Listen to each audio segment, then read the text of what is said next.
Amis les carottes râpées, bonjour. Aujourd'hui, nous allons réparer un appareil ménager à l'aide de fraiseuses et d'un tour. En effet, j'ai acheté il y a quelques temps chez Noz un Rap-Tout, un robot de cuisine universelle, vraiment à un prix très intéressant, mais la qualité n'était pas vraiment au rendez-vous. Et il a déjà dû subir des réparations, mais là, j'ai eu quelque chose d'assez grave. Cette colonne en plastique était donc avant surmontée de ce système d'entraînement cannelé, et il s'est complètement fracassé, comme vous pouvez le voir ici sur la vidéo. Le but, c'est de le réparer. J'ai pris ici un cylindre je pense que c'est du Delrin, je suis pas sûr, enfin un truc qui cuisine bien et qui a l'air assez costaud. Et je l'ai déjà donc cuisiné ici pour pouvoir se mettre facilement ici donc à la place de l'ancienne partie qui était cassée, et nous allons l'usiner de telle façon à lui redonner la forme et surtout refaire les cannelures ici qui permettent d'entraîner quand on va mettre dessus les accessoires, voilà, qui sont prévus pour aller dessus. Donc dans un premier temps, je vais déjà à l'aide du tour lui redonner le même profil que la partie qui était cassée. La technique la plus simple pour trouver combien il faut déjà que j'enlève de matière pour la première passe est de mesurer à l'aide des pièces à coulisses numériques le diamètre que je veux obtenir. On peut lire ici qu'il est de 17-24 mm et d'appuyer sur la touche 0 qui permet donc de calculer après la cote de ce qu'il faut que j'enlève. Maintenant je vais mesurer le diamètre ici de mon cylindre. On voit qu'il est la différence est de 1,14, donc ce qui veut dire qu'il faut que je réduise le diamètre de 1,14 mm. Alors attention, sur un tour, hein, on enlève des deux côtés de la pièce, ce qui veut dire qu'il va falloir que j'avance mon chariot de la moitié, donc 5,07 mm. J'ai monté la pièce dans le mandrin du tour. J'ai installé ici une butée sur le chariot, ce qui me permet ici à chaque passe de bien m'arrêter à la limite que je veux. Et donc maintenant je vais enlever la quantité de matière nécessaire jusqu'à temps donc pour obtenir ici le diamètre en chariotant ici l'outil que j'ai bien positionné. Alors allons-y. Voilà, j'ai mis l'outil à affleurer la surface et j'ai réglé le vernier du tour à 0. Nous allons donc pouvoir faire la première passe. Bien, voilà la première partie terminée. Donc je vais maintenant déplacer un petit peu ma butée et faire le second diamètre nécessaire à cette pièce. La phase de tournage est maintenant terminée. Nous avons donné la forme globale circulaire de la pièce. Il ne nous reste plus maintenant qu'à tailler toutes les dents, ce que nous allons faire avec la fraiseuse et la table circulaire.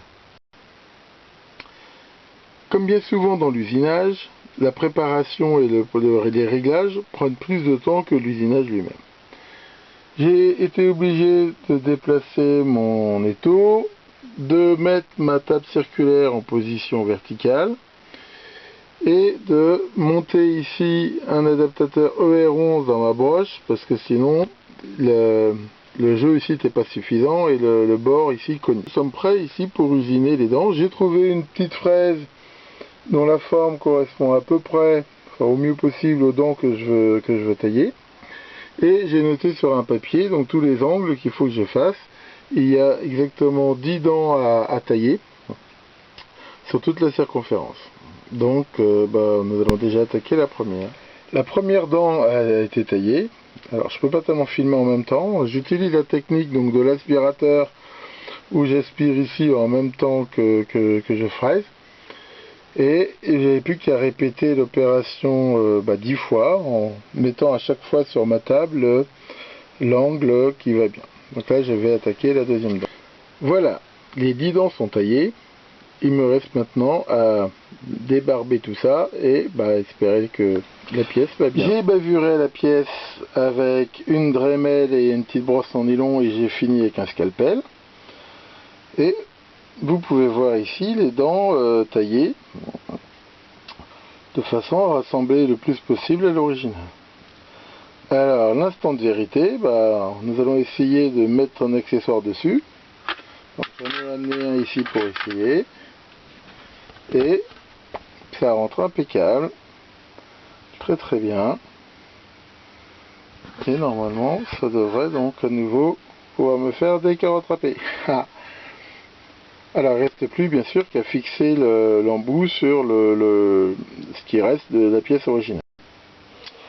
Pour fixer ma nouvelle pièce sur l'ancien manchon pour reconstituer la pièce, je vais utiliser des vis inox, vu que c'est quelque chose qui va être en contact de l'eau qu'il faudra nettoyer.